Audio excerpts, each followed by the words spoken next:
Hi there, welcome to this week's Record Rangers podcast, brought to you by NordVPN. Never miss a moment of action at home or abroad with Nord. I'm your host, Douglas Dickie, here to give you a fan's eye view from the Copeland Cantilever.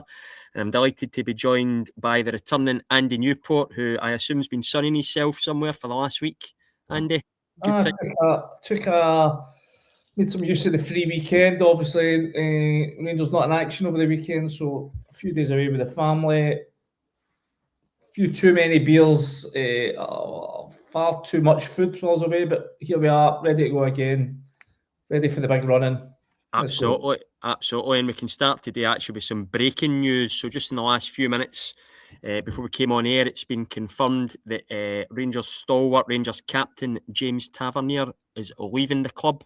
He's been here for 11 years. He spoke earlier this week about potentially wanting a new contract, but he's now confirmed on Instagram that that's not going to be the case. He's going to be leaving. Give you a wee idea of what he said. He said, after a lot of thought, I've made this decision that this will be the final season at the club. It hasn't been an easy decision. The club has been a huge part of my life and my family's over the past 11 years. It's given me so much, both on and off the pitch. And from the moment I arrived, I've always tried to give everything I had to represent it in the right way. Tav goes on to say it's been an honour to be made captain in 2018, something he's always been incredibly proud of. Shared many highs and lows.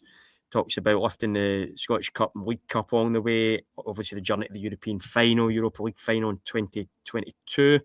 Unforgettable European nights. He also lifted the league trophy, of course, in 2021.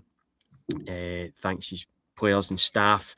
We message to the fans: your support home and away through every high and every difficult moment has meant more than I can ever fully express. You are the heart and soul of this club, and it's been a privilege to play in front of you. Obviously then goes on to say it's not the end quite yet. We still have 5 games to go and a chance to win to send them off with a league title. Says it's time for a new challenge, but his focus right now is finishing the season the right way together and hopefully leaving a league championship medal tucked in his pocket. Andy Tavs, 11 years in this kind of day and age in modern football is quite remarkable in some ways. Doesn't happen too often now, but I think it's fair to say that James Tavernier has split opinion at times, and over the years I have to say I'm an unashamed Tav fan, but I'm not entirely disappointed with this news. We'll come to that maybe later on. What do you think his kind of legacy is going to be? I mean, you're right to say, Douglas, that he's a guy that splits opinion.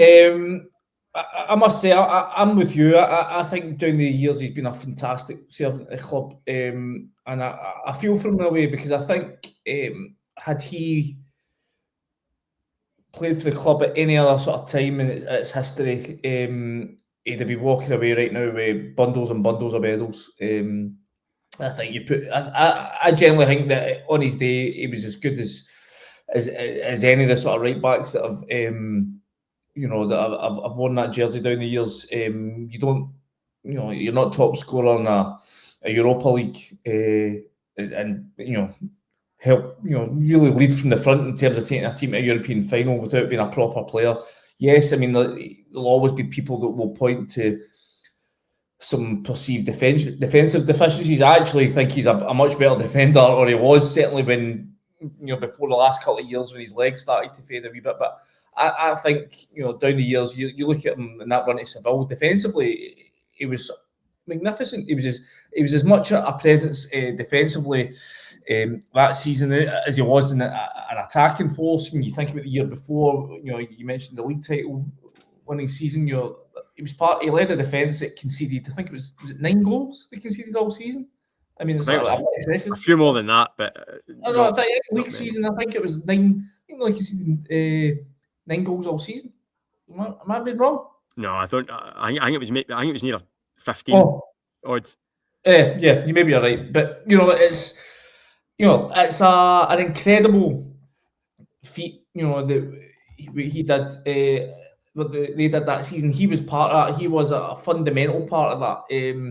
So for me, I think he should be remembered fondly. I mean, obviously the big detraction is the medal count. He's leaving here with, okay, he's completed the set, but it's one of each. And listen, he might get another one this year, another league winners' medal this year. But there's no doubt that he over the course of 11 years will have expected and probably should have won a lot more than the 3 medals he has. So I can understand why there is an argument around him, but for me, I just think he's been so unfortunate in terms of timing. I think had he been around in the early 2000s, and he'd been around in the 90s, he'd have played for those teams. He'd have been a big figure for those teams just with his attacking output, and he'd have certainly walked away with a far bigger medal haul. Yeah, I've never really bought the kind of trophy haul thing. Tav's the least of our worries when it comes to trophies. If everyone, my argument's always been, if everyone was doing their job as well as Tav had for the past 11 years, he wouldn't be leaving with 3 trophies. For me, the last couple of years, you can point to him for mistakes, and you can look at certain games and certain instances. I know that certainly Old Firm games latterly against sort of Maeda, especially when Dejan Maeda was, probably at his peak in a Celtic jersey, he found him difficult. But that was at a point where I think Tavernier's legs were starting to fade. So you're up against a guy who's an energizer bunny, who's lightning quick. But what really let Rangers down in that period was not James Tavernier. It was the guys round about him and the poor recruitment. I mean, there was guys that simply weren't even up to James Tavernier's level. Okay, as I say, he's made mistakes, but I think there's been far more instances where James Tavernier has dug Rangers out of holes than put them in holes. So I really think that he's been a victim of sort of timing, a victim of misfortune, in the sense that he's it's mistakes of others that he's had to pay the price for. And the unfortunate thing with that also is that he's also been the poster boy for it. Unfortunately, he's been the guy who's had to go out and front up a lot of these lapses. He's had to go out and front up a lot of the disappointments. We all know the sort of catchphrase they had, that it's disappointing catchphrase that the Celtic fans have sort of lapped up across the city. So unfortunately, he's had to go out and be the guy, the figurehead for so many disappointments. But as I say, I think it's harsh to point the finger at him and say he's the common denominator. I think, as I say, as you said rightly, if other people around about him had sort of operated at his level, Rangers would have a lot more over the last 11 years. I mean, I've got mates who openly refer to him as Captain Loser or Captain Failure, which I think is very, very harsh. Mm-hmm. I'm pretty sure Steven Gerrard knows a thing or two about being a captain. I'm pretty sure Giovanni Van Bronckhorst knows a thing or two about being a captain, and they all trusted him with the armband. I've never really bought that. Defensive frailties, especially that kind of guys ghosting in at the back post. He never, even today, he still seems to struggle with that. I mean, it's very much a hill I'll die on, that James Tavernier is certainly a modern day Rangers legend. I mean, you look back at some of the guys in the past, some of them didn't win loads of trophies over periods of time. In a team sport, I think it's not right to judge one player, when there's another 10 guys on the park with him at any one time. That being said, for me, the important thing is I think now is the right time. In fact, truth be told, this the summer might have been the right time. I think the last few weeks, again, I mean, we've been here before with him. I've said before, I think his legs have gone and he's come back stronger. But I think this time, I just don't see him coming back now. I thought Falkirk targeted him a few weeks ago. I thought he looked really uncomfortable. Gives away a really silly penalty. For all, it would be great for Tav to leave by hoisting the league trophy. I don't actually particularly want to see him play much in these last 5 games. I'd much rather see Dujon Sterling there. And I think now, I actually think Tav's best position right now is probably centre half. I think he's probably handier there where he can see the game, and his reading of the game comes into it more. I just think at fullback, he's going to be targeted if he plays these last 5 games. I mean, there's no doubt. I mean, there's been spells. I mean, I remember writing 2 years ago that it looked like he was sort of on, his powers were beginning to fade and he was on the wane. And there's been times where you've rethought that. I mean, I remember the League Cup semi-final against Celtic earlier on this season, obviously Rangers lost at the extra time, but that was a game, obviously they were down to 10 men, and at that point you really thought that this was Rangers were going to get run all over the top of in the second half, and I thought James Tavernier was one of the driving forces that get Rangers back into that game that day. I thought it was tremendous. I think he moved into midfield at one point, if I think rightly. I mean, for me, yeah, there's no doubt that he's 33, 34 now. His legs have definitely. I think you see him; he struggles to turn at times. I think if players run at him, he struggles to get back into position. But then I also think that when you take him out of the team, I think you see them. They lose a dimension. The quality of deliveries into the box isn't as good. The quality of free kicks, set piece, corner deliveries isn't as good. And I do think it's still a fairly young team, and there's not that many leaders in it. And like it or not, I mean, James Tavernier, okay, he's not for many people what they would call the sort of ideal or the sort of trademark vision of a Rangers captain, but he does lead in his own way, and it's usually by performances. And so just in terms of how his contract situation was dealt with, I wouldn't have been against seeing him sign another 1-year deal. Again, not with the view of playing, probably nowhere near as much as he's played this season. I think obviously Max Allens was brought in last summer to sort of be the guy who sort of edged him out of the team, but he's just lived nowhere near up to sort of the standard required at Rangers. Bojan Sterling, as you say, he's got the athleticism, can get up and down. Is probably a more switched on defender than Tavernier is, but you just can't rely on him to stay fit 1 week to the next. So James Tavernier's probably played more than he would have than any would have envisioned this season. But I would have still kept him around for next year with maybe an eye to offer him,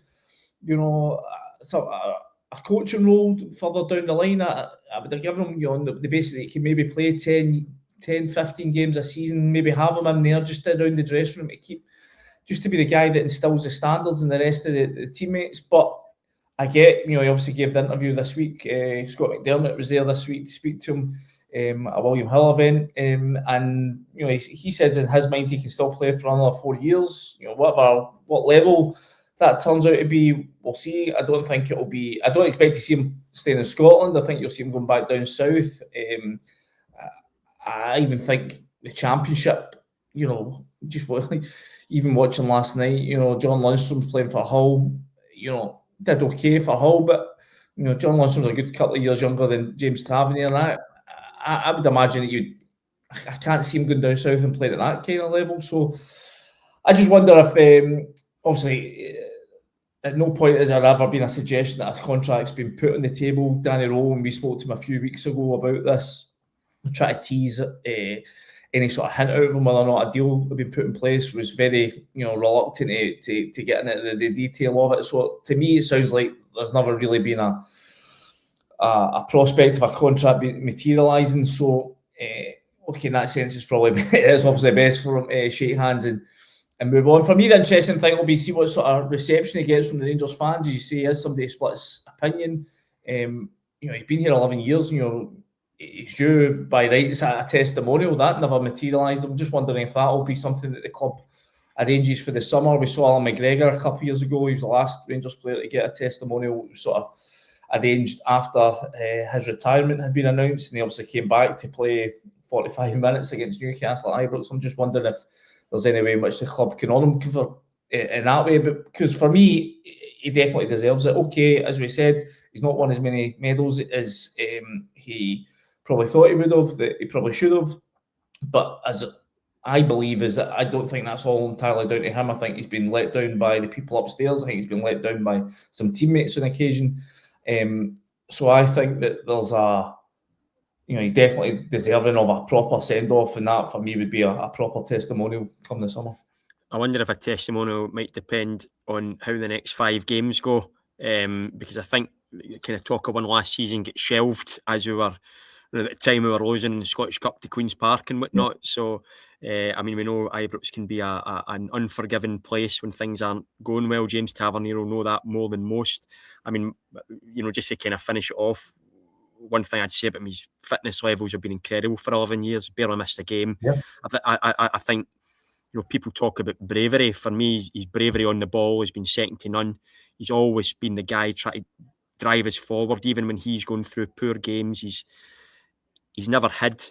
I don't think he's ever hidden as a Rangers captain. And he certainly leaves with my best wishes. But I do think now is the time to kind of end this particular chapter. Obviously, though, we'll need to park, the long goodbye for a bit. Rangers have got a huge game on Sunday against Motherwell, by which time we could be third in the league, as we know, because Celtic play on Saturday. One player we might look to as a kind of to take over that leadership role is Nico Raskin.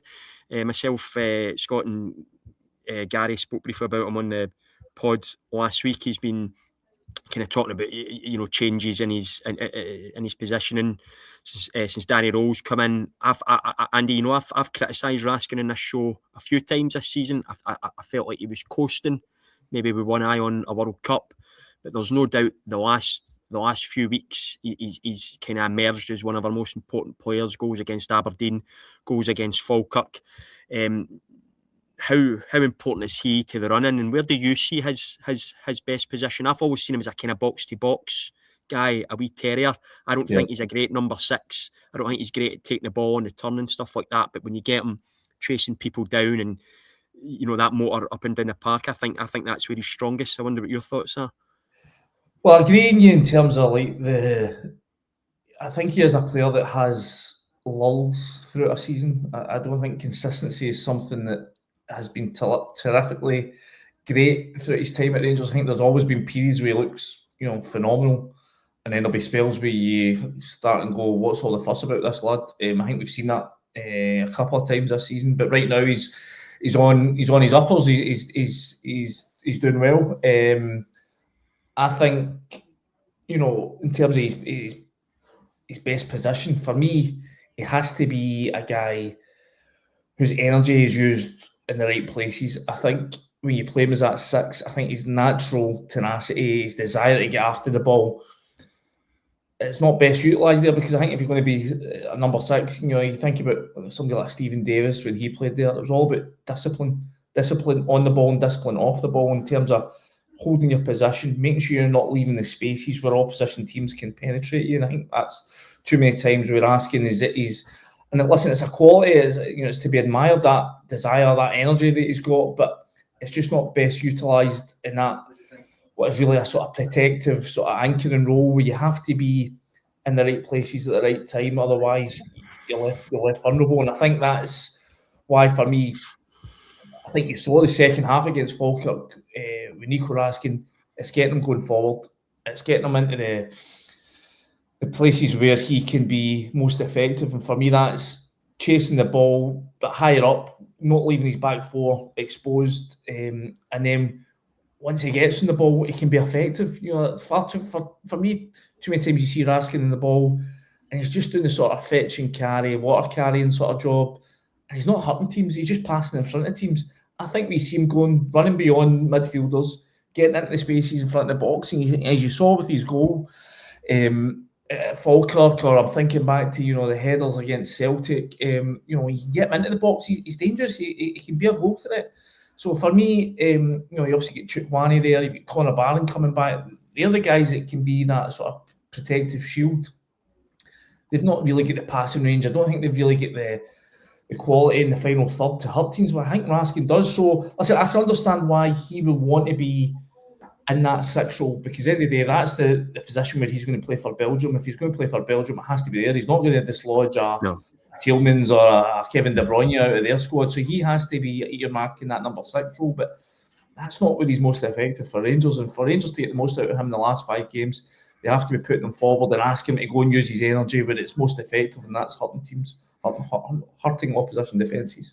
I mean, one thing we've lacked badly, I think, since we won the league in 2021 is a 10-goal a season midfielder or a 12-goal a season winger. I think Raskin has the potential to be a 10-goal a season midfielder. I mean, you look across the City to Celtic, the big Swedish fella. If he hadn't been here this season, Celtic would be nowhere near Rangers right now. So, you know, these kind of goals for other areas are so crucial.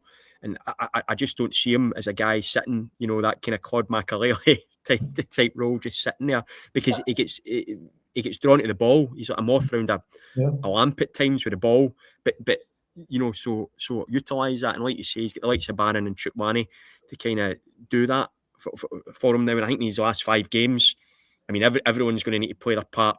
And I just think Raskin's a guy we're going to be turning to, and it feels like this is his moment. You know, ever since we signed him, I think he's threatened to be the main man for Rangers. I think this is his chance to prove that he is the main man. There was a lot of talk earlier in the season, the Russell Martin stuff, coming from Raskin's camp about how much he loved it here and, you know, blah, blah, blah. Well, you know, shows that on the park now, and he's got a chance to kind of drive us forward in these last few games and you know, hopefully achieve something really, really good. Yeah, I mean, be the main man is exactly right. I mean, he's a guy who carries himself as if he's a leader in the team, but I don't always think he performs like a leader. I think there's been too many times where he has allowed himself to be overrun. I mean, for me, the big frustration looking at like Raskin and certainly Mohamed Diamandi last year, you saw how they could perform Fenerbahce away, Celtic away. You know, they ran the show on those kind of occasions.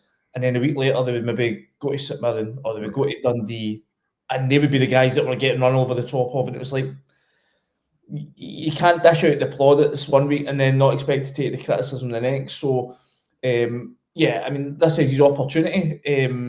Listen, Rangers are going to need guys to stand up, and it needs to be the big players. And put this way, if Rangers don't win the league this year, I suspect it'll be because guys like Raskin haven't delivered. If they do win it, I think it'll be because these guys have found a way to hit their levels in the final 5 games of the season. Another guy who might have a part to play suddenly is Bojan Miovski. He'd been kind of in and out the team. You know, when he scored, was it a double against Kilmarnock? I think a lot of people expected him to kind of kick on. Never really happened. But all of a sudden, he just looks a bit happier, a bit sharper. Sounds like Ryan Nadiri is going to be out for the rest of the season. We'll obviously find out more this week when Danny Rohl gives his conference. We'll get an update on Tour Romans as well. You know, is Miovski a guy, these kind of bit part players? We focused last week on Asgard, and I suggested he might be someone who has a part to play. Bojan Miovski will have a part to play. How important is it that these guys step up in these last 5 games, as well as those kind of leaders like, you know, Nico Raskin? Well, listen, I mean, I think you're right. You're looking back to that Kilmarnock game, he also scored 2. Then they go to Fenerbahce. He scores with a fantastic sort of acrobatic finish in that game, but he picks up an injury. And I think that's been Miovski's issue this season, is that he's just not had the run of games. Everyone I spoke to about him says that he's a guy that he needs to sort of play his way in. You can't just give him 15 minutes here, 20 minutes there, the odd start, and hope that he'll find his goal scoring rhythm. He obviously, you know, he's harshly had a goal chopped off against Aberdeen that was quite harsh. He then gets one against Dundee United, gets a couple against Falkirk. I think you're now starting to see him, you know, find his groove a wee bit. But he has to keep playing. I think if you, let's say he comes out the team for the Motherwell game, and you try and then throw him back in against Hearts, I don't think that's going to help him. I think if you really want to get the best out of him, you have to continue playing him. I agree. The big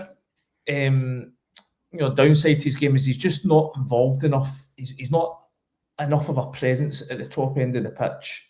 But what he is, undoubtedly for me, is the best finisher at the club. You know, he's a more reliable goal scorer than Chermiti, obviously. I think he's obviously a better scorer than Nadiri. But what those 2 other guys give you is, you know, something to hit at the top end of the pitch. If you're under pressure, if you're needing to get out, you've got guys that have got, you know, they're 6 foot plus, but they've got energy, they've got strength. You know, Miovski's a big lad himself, but I just don't think he's that, you know, getting tangled up with centre backs and that physical side of the game, that's not what he's all about. He wants to be, you know, running off the shoulder. He wants to be, you know, finding space in the box to score goals. You saw that against Falkirk. So for me, I think having Chermiti can work, and I think that can actually have a benefit to Chermiti, because I think if you've all of a sudden got somebody who's a dependable finisher up there, I think maybe it doesn't put quite so much the same pressure on Chermiti, who we know can be flaky. I mean, you saw he missed a bad chance. Okay, he was offside, but he missed a bad chance against Falkirk first half. Obviously, gets the goal second half. That would have lifted his spirits. But then Miovski comes up with a finish just after. Really, sort of just knees it in. Just for me, a proper striker's finish. Just get the ball over the line any way you can. He did that, and I think from there you saw Chermiti's realise, okay, I've got somebody I can play with. I can be somebody that can help share that burden. It's not all on me. And then I think you saw the sort of pressure come off Rangers' shoulders in that second half, and obviously end up with 6 goals. So having 2 guys like that, a Chermiti who can run the channels, who can hold the ball up, who can mix it with centre backs, and then a proper number 9 in the 6-yard box looking to tuck stuff away. I think that's a positive recipe for Rangers, but there's no doubt he has to. I think he has to play, consistently in terms of being selected. He has to be given that opportunity in the run, and I don't think there's any. Let's say Nadiri comes back and Danny Rohl decides to sort of chop and change it in the last couple of 2 or 3 games this season. I don't think that helps Miovski. I think he has to be given that trust that that faith that he's a starting striker, and allow him to find his rhythm if he's going to be an effective force down the final stretch. I think he's certainly, I've watched him closely when Rangers have been shooting at the Coatland end this season, and even when we were struggling, I was always impressed with his movement. I always felt he was kind of the one moving along the line, trying to make angles, trying to make runs in behind. Sometimes when the ball got to him, it didn't always work out. Yeah. But that's the thing, it didn't stick with him. That was the time. He didn't have, it wasn't a guy who liked playing back to goal in the way that I say Chermiti does or Nadiri does. But I think the main issue for me is that the ball rarely actually went to him earlier in the season. People weren't, nobody seemed to want to take a chance with a pass. Maybe a bit more now. Danny Rohl seems to have stumbled on this kind of 2 up front with Nadiri and Chermiti. I think it'll be interesting now to see if he sticks with it, especially at Tynecastle and Celtic Park. I think he'll stick with it this weekend against Motherwell. So I think we will see Miovski start, assuming Nadiri is out for the rest of the season. We'll come to the Motherwell game briefly in a moment. Just one quick thing. A couple of youth players, and they've signed new contracts with Rangers. Kyle Glasgow and Ashton Scally. Can you tell us a wee bit about them? And also, I believe there's some transfer interest around Bailey Rice, which, if I'm being honest, I'm struggling to believe. But he's been linked with move to Ajax and Schalke. Can you give us a bit of insight into what's been happening here? Well, we'll need to see whether or not the interest in Bailey Rice turns out to be correct or not, but that's certainly the rumours have been doing the rounds this week. Listen, for me, Bailey Rice, it just hasn't worked out from. Listen, you can argue that his development has been mismanaged. He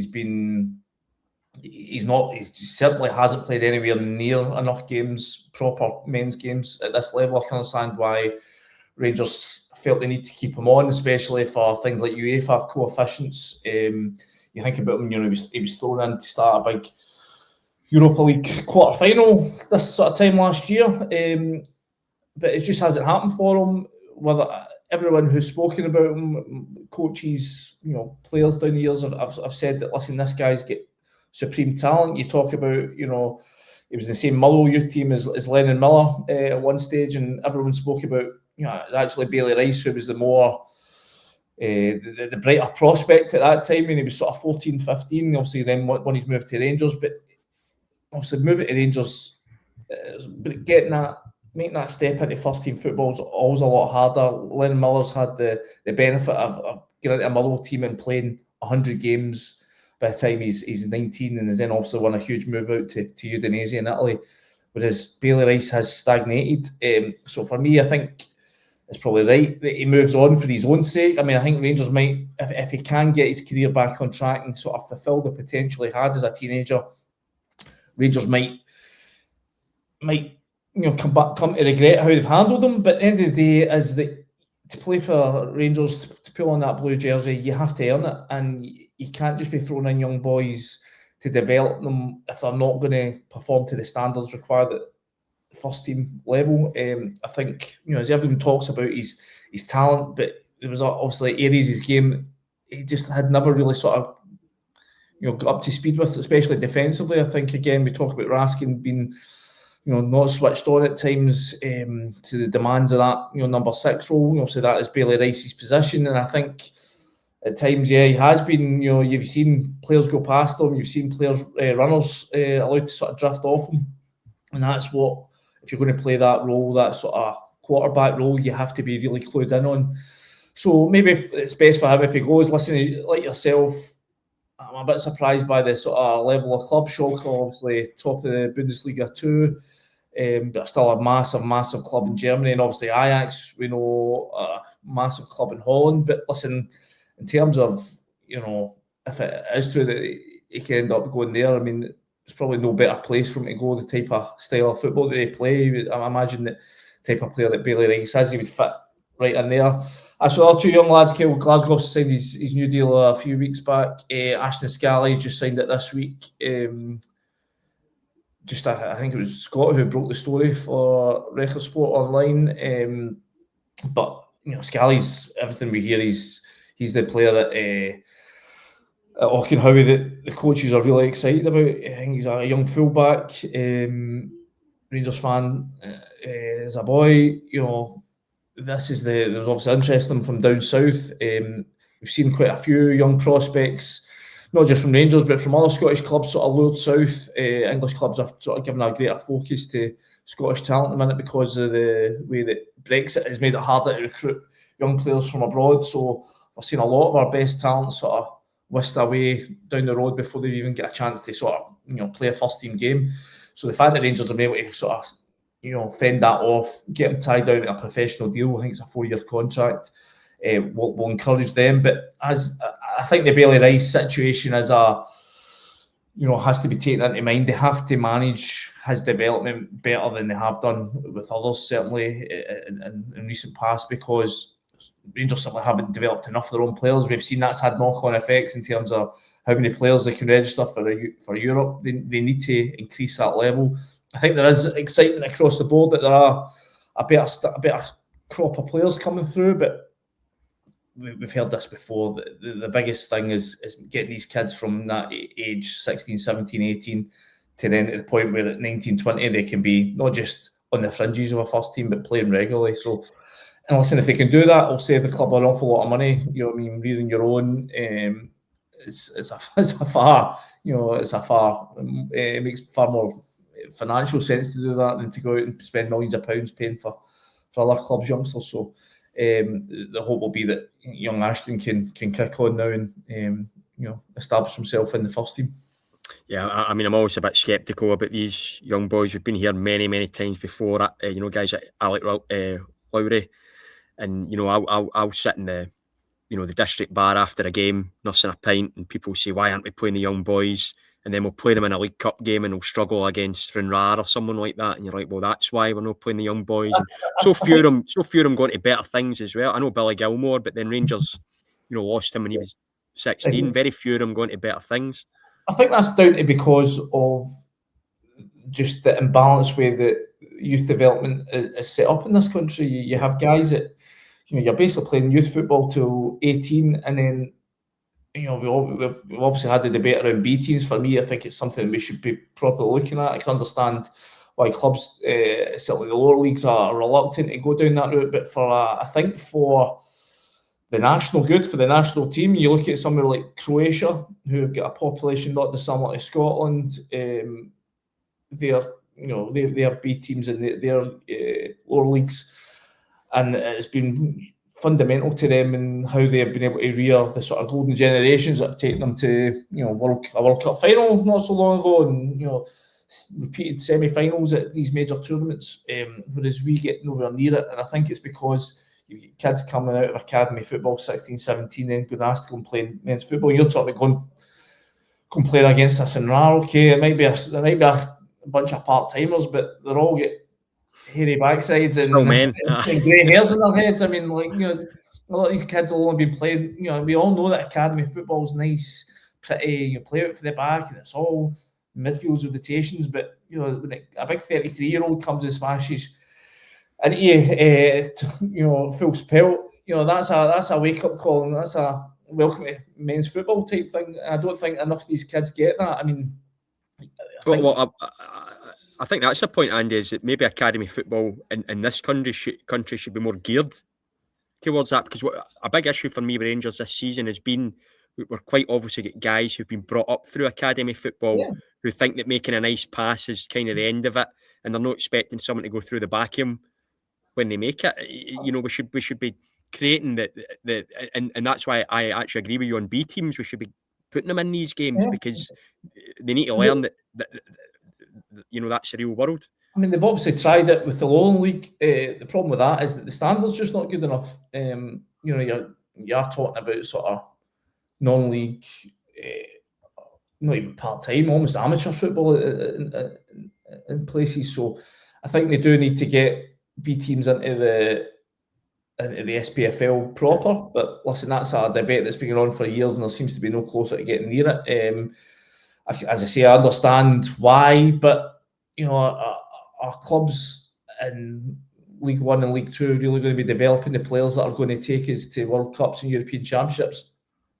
In terms of them rearing their own players, no. It's going to be your senior clubs and your top flight, your Rangers, your Celtic, Hearts, Hibs, Aberdeen. They're going to be the guys that are going to really develop the next generation of guys that are going to play for Scotland. So we have to find a way of getting their best academy prospects playing proper football against grown men, where it's these guys are fighting for their win bonus, they're fighting for points, they're fighting for relegation, but it means something that matters, and it gives them that early as an insight into what it takes to be a proper professional as early as possible. And I think that's something that we don't do well enough as a country. So that's another matter entirely. But in terms of young boys coming in, listen, I know that the club are very excited about especially Glasgow and Ashton Scally, and if they can get these guys in around the first team. I think obviously they're away in Spain this week with the first team for that warm weather camp, so that's a positive sign. But it's now down to them to kick on. They need to be the guys. It's not, Danny Rohl can't throw these guys in and just magically turn them into first team players. They have to be the guys who take their game to the next level now. Yeah, very, very briefly, obviously, we now have, we're back in action on Sunday after what I've got to be honest was quite I was working at the weekend, but it was nice to not have my heart rate going hell for leather for 90 minutes or whatever. It was nice to be able to switch off it for a week before, we've only got 4 weeks to go of the season now, 5 games. Start with Motherwell on Sunday. I assume we'll be going into the game third in the league. You would need to expect Celtic to beat Falkirk at Celtic Park at Parkhead. Pressure on. Edinburgh Derby taking place roughly the same time. Maybe a chance to put a bit of pressure on Hearts. Motherwell, I've kind of hit the skids a bit in recent weeks, but I'm almost more worried about that than if they'd been coming in flying, because you kind of feel like they're going to turn it round eventually. But at Ibrox, at home, should be a good atmosphere. I'm expecting a good atmosphere. I'd like to think if we can get off to a win, I'd like this first game to be away from home, because I'd like to get an away game out the road first. But the chance to start that post-split fixtures with a win, my nails can't take it anymore, mate. So tell me why I shouldn't be worried at all. Big Gary told me last week I shouldn't be worried, so you tell me why I shouldn't be worried, and we're just going to ease our way to 5 victories and the league championship. I just don't buy this pressure thing, though. Celtic playing, Hearts playing first, Rangers need to respond. Listen, all 3 teams are now at the stage where a defeat, a draw is a disaster. So it doesn't matter if you're playing first, because if you slip up first, then all you've done is left the door open for your opponents to take advantage. So all 3 teams will be playing with incredible pressure on their shoulders. And it's the team that wins the league will be the team that copes best with that, frankly. I mean, I think what I think Danny Rohl has done well at is that whenever there's been a disaster, whenever there's been a slip up, whenever there's been a defeat, he's not got too down with it in the same way that I don't think he's get too high with some of the positive results they've had. It is that old cliche, trying to stay as balanced as possible. But I think that is, for me, what I think should give the Rangers fans encouragement. But listen, I think you can equally say that there's been times when Hearts and Celtic have had defeats and looked like they were spinning out of it. Obviously, Hearts' lead has been flashed from in terms of 13 points over Rangers down to a single point now. But they're still there. They're still at the top, and I don't think anybody at Tynecastle will expect them to take close to a title this season. They're always going to have to fight and scrap for every point. So, listen, for me, it's in terms of Motherwell. I think the incentive for Rangers there is to go and put on a performance against them because, they drew the first game under Russell Martin, first game of the season, really poor performance. They get a victory against them just after Christmas. Just after Christmas, 27th. Again, a really unconvincing win. Motherwell felt it was quite an open game. That I think both teams had loads of chances. That game, Motherwell could easily have scored a couple of goals. Yeah, Motherwell felt they should have. Apparently, Rangers. I remember being there that day. They had umpteen opportunities to score in the breakaway in the last sort of final 10-15 minutes and spun them all. So a really unconvincing win, and then obviously the game back at Fir Park, sort of February time, I think it was, one each. Rangers again ahead early, but just couldn't hold on. You can see a Stephen Walsh goal a minute from time. So listen, they just had Motherwell team that have had so many plaudits this season. Yeah, they faded in recent weeks, but I think for Rangers' pride sense, I think they want to go and show. Well, we're a proper football team. We deserve to have praised. Obviously, the way that they conducted their second 45 minutes against Falkirk last week was really impressive. That was what I think Danny Rohl's vision of Rangers should be about: pace, power, attacking and packs, hunting in packs and scoring goals in bundles. I think that's what Rangers will want to do next week and send out what to do this weekend. And send out a message. But listen, it's easier said than done. Motherwell. I was at Tynecastle last week to see them against Hearts. They were really unlucky again in that one. They missed 3 huge opportunities in the second half. Tawanda Masrinise could have had a goal this season and drags a horrible finish wide, having skipped past a couple of defenders. And then there's a really harsh penalty late on that gives Hearts the win. So listen, they shouldn't be written off, but I think Rangers want to go and finally put on a show against this Motherwell team and show Jens Bertheu Askew what they're all about, having really been, they've not been beaten by Motherwell season, but they've never really sort of shown what their full capabilities are. So I expect that to be the case this weekend. Yeah, I think it's going to be tense. The tension at the Dundee United game was palpable throughout the stadium, and started games slowly the last few weeks. The last game we started quickly. It was probably the Celtic league game.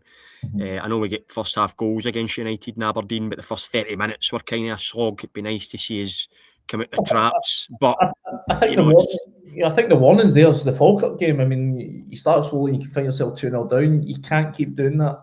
That's just inviting trouble. I think if I would think is the wake up call that this team needs, that they need to start the way that they started the second half. And if they do that, I don't think there's many teams in the league that can live with them. But that is the problem.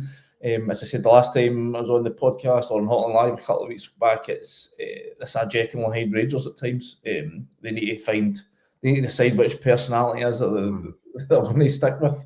Because if it's the second half Rangers, I think they can win the league. But if they do what they did in the first half, then you've got to say there's some doubts over whether or not they can clinch the title.